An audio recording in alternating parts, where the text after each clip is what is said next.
1 अप्रैल से नया वित्त वर्ष शुरू होने जा रहा है। नए वित्त वर्ष 2025-26 शुरू होने में अब कुछ दिन बाकी हैं। 1 अप्रैल से नए वित्त वर्ष की शुरुआत हो जाएगी। नए वित्त वर्ष की शुरुआत के साथ ही देश के करोड़ों आम लोगों के लिए कई वित्तीय नियम बदलने जा रहे हैं। आज हम इस वीडियो में उन नियम की चर्चा करेंगे जो आपके जीवन में प्रभाव डालने वाले हैं। साथियों नमस्कार, आप देख रहे हैं स्टॉक प्रॉफिट इंडिया। चैनल में पहली बार आए हैं तो सब्सक्राइब जरूर करें। शुरुआत करते हैं आज के वीडियो की। आपकी जेब में प्रभाव डालने वाले ऐसे कई नियम हैं जो 31 मार्च तक पूरे कर लेने चाहिए। नए वित्त वर्ष शुरू होने के बाद आपको इन कामों को पूरा करने का मौका नहीं मिलेगा। आपको पेनाल्टी चुकानी पड़ सकती है या आप मुश्किल में फंस सकते हैं। तो ऐसे वो कौन से नियम हैं जो आपकी जेब में प्रभाव डालने वाले हैं? चलिए शुरुआत करते हैं एक एक करके। तो सबसे पहला नियम जो 1 अप्रैल से बदलने जा रहा है वो है टैक्स सेविंग इन्वेस्टमेंट का। अगर आप इनकम टैक्स की पुरानी रिजीम का इस्तेमाल कर रहे हैं तो वित्त वर्ष के लिए टैक्स सेविंग का इन्वेस्टमेंट आपको 31 मार्च तक करना होगा, तभी आप एटीसी के अंतर्गत छूट पा सकते हैं। 31 जुलाई 2025 तक इनकम टैक्स रिटर्न फाइल करने के दौरान डिडक्शन क्लेम भी कर सकते हैं। 31 मार्च के बाद किए गए टैक्स सेविंग इन्वेस्टमेंट पर आप डिडक्शन 2025 के इनकम टैक्स रिटर्न में क्लेम नहीं कर पाएंगे। Income tax act 1961 section 80C के तहत एक वित्त वर्ष में मैक्सिमम 1.5 लाख तक रुपए इन्वेस्टमेंट करने पर डिडक्शन क्लेम किया जा सकता है। दूसरा नियम जिसमें बदलाव होने जा रहा है, आप फाइनेंशियल ईयर 2021-22 के इनकम टैक्स रिटर्न में किसी तरह की गलती को ठीक करने के लिए अपडेटेड रिटर्न 31 मार्च तक फाइल कर सकते हैं। अगर आपको किसी वजह से फाइनेंशियल ईयर 2022 का इनकम टैक्स रिटर्न फाइल नहीं किया है और बिलेटेड रिटर्न भी फाइल नहीं कर सके हैं तो आप अपडेटेड रिटर्न 31 मार्च तक फाइल कर सकते हैं। 31 मार्च के बाद आपको ये मौका नहीं मिलेगा। भारत सरकार ने कुछ दिन पहले महिलाओं के लिए एक खास डिपॉजिट स्कीम को पेश किया था। यह स्कीम 31 मार्च 2025 के बाद उपलब्ध नहीं होगी। अगर आप इस स्कीम में निवेश करना चाहते हैं तो 2 साल की अवधि वाली इस स्कीम में निवेश कर 7.5% का अट्रैक्टिव इंटरेस्ट हासिल कर सकते हैं। यह स्कीम पोस्ट ऑफिस के किसी भी ब्रांच में आपको मिल जाएगी। चौथा नियम जो आपके जेब में प्रभाव डाल सकता है वो है पीपीएफ और सुकन्या समृद्धि योजना। इस योजना को आपने लिया है तो ये दोनों स्कीम में मिनिमम डिपॉजिट करना बहुत जरूरी है। यह डिपॉजिट वित्त वर्ष 31 मार्च को खत्म हो जाएगा। इसके बाद आपके लिए जो मिनिमम इन्वेस्टमेंट करने का नियम है वो पूरा करना बहुत जरूरी है। पीपीएफ में आपको 500 रुपये डिपॉजिट करना होगा, जबकि सुकन्या समृद्धि योजना में 250 रुपये मिनिमम डिपॉजिट करना होता है। ऐसा नहीं करने पर आपका अकाउंट इनऑपरेटिव भी हो सकता है। तो 31 मार्च से पहले आप अपने इन दोनों अकाउंट को जरूर चेक कर लें कि आपने अपना इन्वेस्टमेंट कर दिया है या नहीं। पांचवा जो नियम बदलने जा रहा है वो है फाइनेंशियल ईयर में निवेश पर हुए मुनाफे का इस्तेमाल आप टैक्स सेविंग के लिए कर सकते हैं। यदि आप शेयर बाजार में काम करते हैं और शेयर बाजार में आपका इन्वेस्टमेंट है तो ये न्यूज आपके लिए बहुत जरूरी है। इसके लिए आपको स्टॉक या म्यूचुअल फंड बेचने पड़ेंगे। रहा है आपका मुनाफा इस लॉस के साथ एडजस्ट हो जाएगा। आपकी टैक्स लायबिलिटी कम हो जाएगी। ध्यान देने वाली सबसे बड़ी महत्वपूर्ण चीज यहां पर यह है कि शॉर्ट टर्म कैपिटल गेन्स को शॉर्ट टर्म और लॉन्ग टर्म दोनों के कैपिटल गेन के साथ एडजस्ट किया जा सकता है। मगर जो जरूरी चीज है वो ये है कि लॉन्ग टर्म कैपिटल गेन्स को सिर्फ लॉन्ग टर्म कैपिटल गेन्स के साथ ही एडजस्ट किया जा सकता है। इसको शॉर्ट टर्म के साथ एडजस्ट नहीं किया जाएगा। तो यह जानकारी आपके लिए बहुत जरूरी है। अगर आप यूपीआई का इस्तेमाल करते हैं तो यह नियम भी आपके लिए बहुत जरूरी है। देश में बढ़ रहे फाइनेंशियल फ्रॉड पर लगाम कसने के लिए एनपीसीआई 1 अप्रैल 2025 से यूपीआई के नियम में बड़ा बदलाव करने जा रहा है। जिस बैंक खाते से आप यूपीआई चला रहे हैं उस बैंक खाते से लिंक्ड मोबाइल नंबर अगर लंबे समय से इनएक्टिव है यानी आप उसको यूज नहीं कर रहे हैं तो ऐसे यूपीआई आईडी 1 अप्रैल से बंद कर दी जाएंगी और आपका यूपीआई नहीं चलेगा। तो यदि आपका मोबाइल नंबर काफ़ी दिनों से बंद है और आप उसमें यूपीआई का इस्तेमाल करते हैं तो उसको रिचार्ज जरूर करा लें और उसको एक्टिव भी कर लें। और जो नियम चेंज होने जा रहा है वो भी टैक्स रिजीम से रिलेटेड है। अगर आप नई टैक्स व्यवस्था न्यू टैक्स रिजीम में हैं और अब पुरानी टैक्स व्यवस्था ओल्ड टैक्स रिजीम में जाना चाहते हैं तो आप ये बदलाव कर सकते हैं। अगर आप टैक्स फाइलिंग के समय ओल्ड टैक्स रिजीम की घोषणा नहीं करते हैं तो आपका टैक्स रिजीम ऑटोमेटिक न्यू में डाल दिया जाएगा।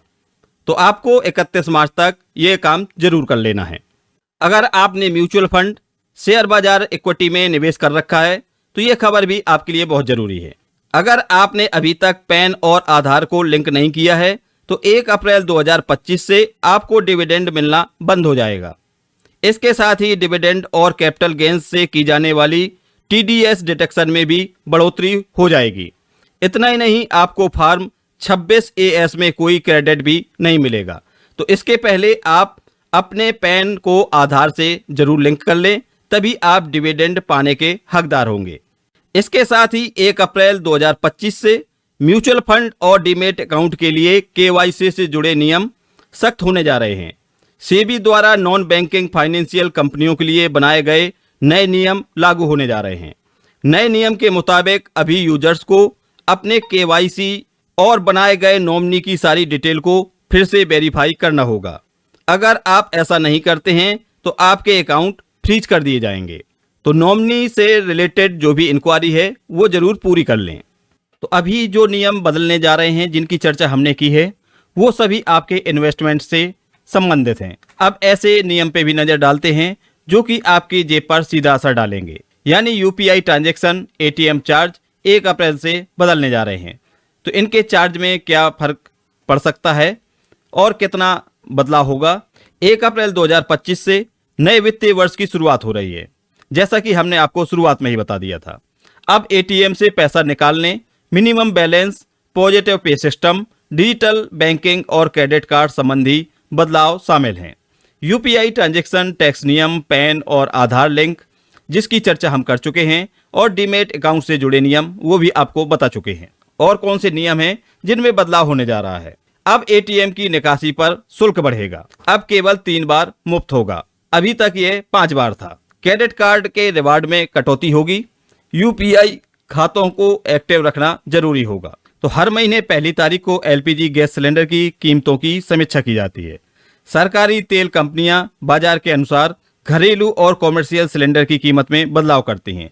तो ये भी आपकी जेब में सीधा असर डाल सकता है। यदि आप बिजनेस करते हैं और आपके पास जीएसटी नंबर है तो जीएसटी में भी एक बदलाव होने जा रहा है। 1 अप्रैल से इनपुट टैक्स डिस्ट्रीब्यूटर सिस्टम यानी आईएसडी लागू होगा। इस प्रणाली के तहत व्यवसाय कर रहे लोगों को इनपुट टैक्स क्रेडिट यानी आईटीसी के रूप में रजिस्ट्रेशन कराना अनिवार्य होगा। इसके पहले बिजनेस करने वालों को आईसीटी में रजिस्ट्रेशन कराना अनिवार्य नहीं था, इसका विकल्प दिया जाता था। अब यदि कोई कारोबारी इसका इस्तेमाल नहीं करता है तो लोकेशन के लिए रिसिपिएंट लोकेशन आईटीसी प्रदान नहीं किया जाएगा।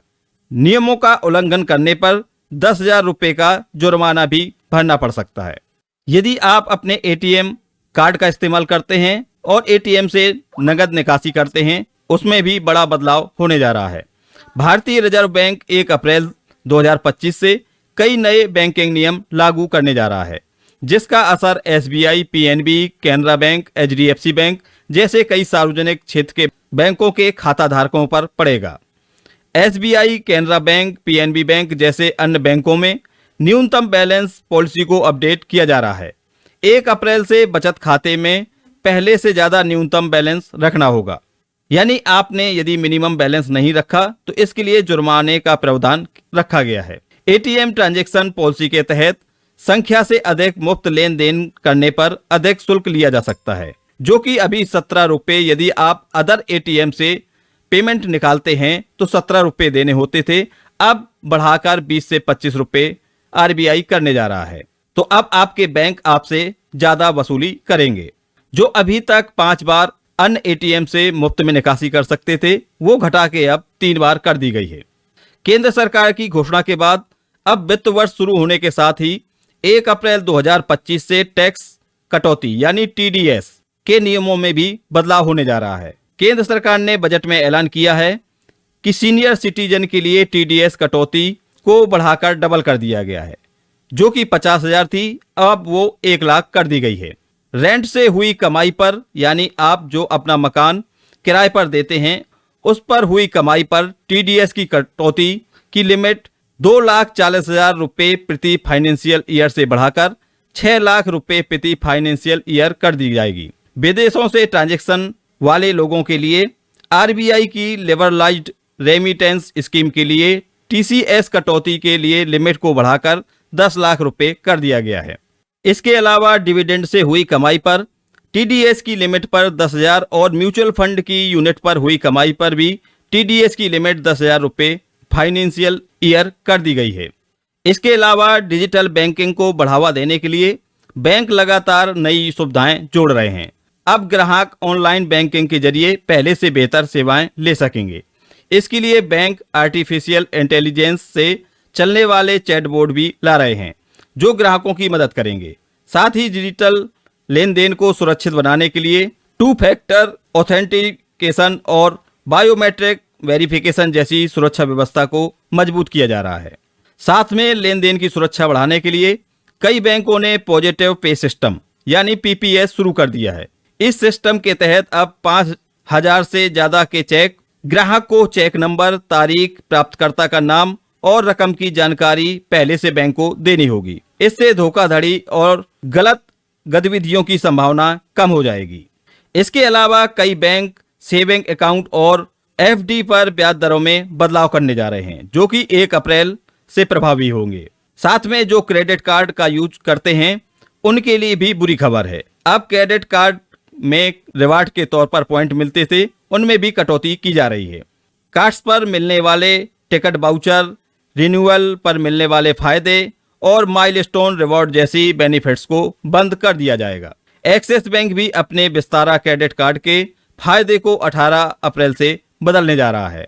इसके अलावा अगर आप सैलरीड व्यक्ति हैं और आपका खाता ईपीएफ में है तो उससे जुड़े नियम में भी एक बदलाव किया गया है, जो कि आपको जानना बहुत जरूरी है।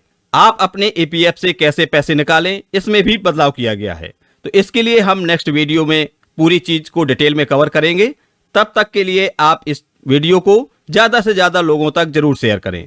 तो मिलते हैं नेक्स्ट वीडियो में न्यू इन्फॉर्मेशन के साथ। तब तक के लिए बाय बाय, टेक केयर।